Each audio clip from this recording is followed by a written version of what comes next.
Echo and Narcissus. Read by Joe DeNoia, Chesterfield, New Jersey.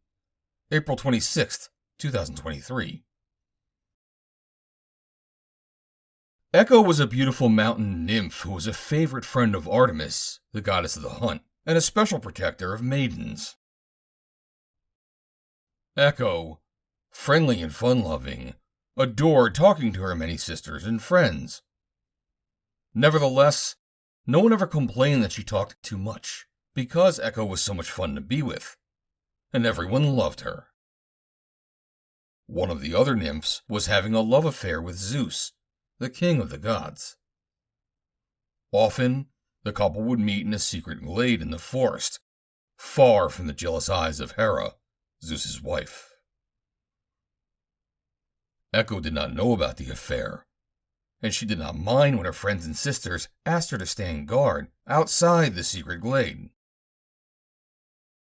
She never even thought to ask them why the glade needed guarding. All that Echo knew was that her sisters and friends warned her that her most important job was to keep Hera away from the glade. Before long, Hera heard rumors that her husband was having an affair, and she became determined to find out which nymph was tempting her husband away. As she entered the forest and neared the glade, Hera saw Echo lounging near a shady group of trees. It was clear to Echo that Hera wanted to enter the glade, and, remembering her sister's warning, Echo struck up a friendly conversation with the goddess, trying to distract her. While Echo was busy chatting with Hera, Zeus and his lover heard Hera's unmistakable voice and managed to escape before they could be discovered. When Hera finally insisted on entering the glade and found that her husband had gotten away, she was furious. And even though Echo had played no part at all in Zeus's affair, Hera decided to punish her. In a high, shrill voice, the Queen of the Gods pronounced, "Young lady, your chattering has done you in, and you will be punished for it. From this moment forward, the only words you will ever be able to utter will be exactly those words, no more and no less, that other people have said to you first." Echo was very upset. She had not meant to make Hera angry. She had only been helping her sisters and friends. Now she was burdened with an unbearable punishment, especially for someone who loved to talk. It seems like nothing could be worse than silence, or being doomed to repeat someone else's words. Sadly, Echo left the glade, waving silently to her sisters and friends, and wondering what she was going to do. Distracted by her thoughts, Echo suddenly found herself near a beautiful pond. There, sitting at the water's edge, was the handsomest young man Echo had ever seen. Desperately, Echo wished to make conversation with this youth, whose name was Narcissus. But since she had no way to talk to him, the young nymph hid herself behind a tree and watched to see what he was doing. Narcissus was so good-looking that people were constantly falling in love with him at first sight. He was tall and naturally strong, and his curly hair was cut in such a way that it framed his elegant face. Having never seen himself, however, Narcissus had no idea how handsome he was, and he never understood why he received so much attention from those around him. In fact, that very day he had come into the forest trying to get away from all the people who had been gawking at him. Thirsty from his long walk, Narcissus decided to stop at the pond for a drink. As he knelt before the still water, he saw the most beautiful face staring back at him from beneath the wet surface.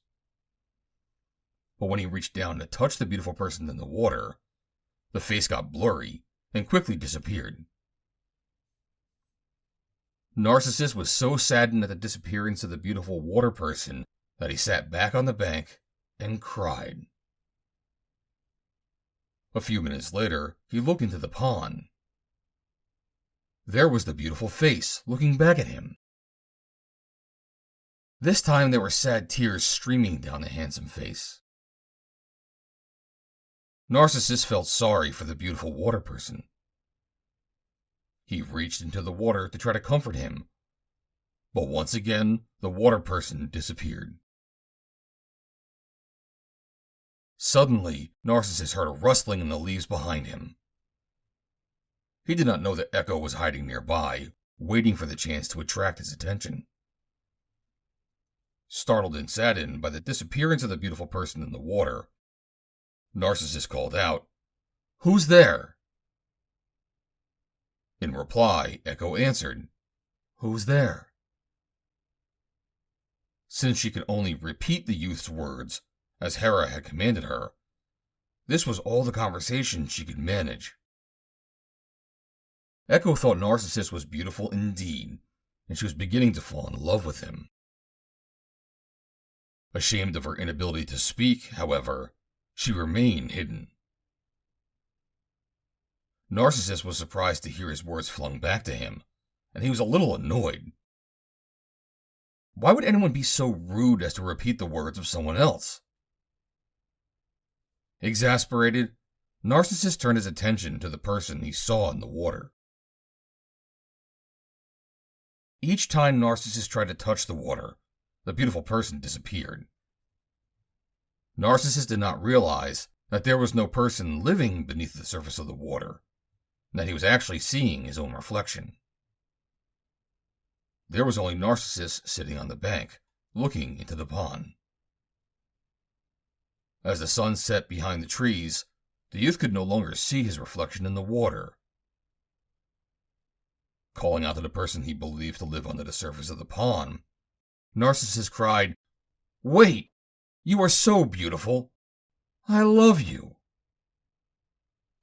All he heard in reply was the sound of Echo's voice repeating his words from her hiding place among the trees.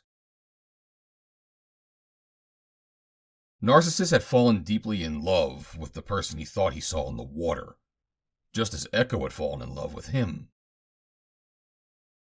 Day after day, the youth and the nymph sat near the pond, Narcissus staring at his reflection, and Echo staring at him.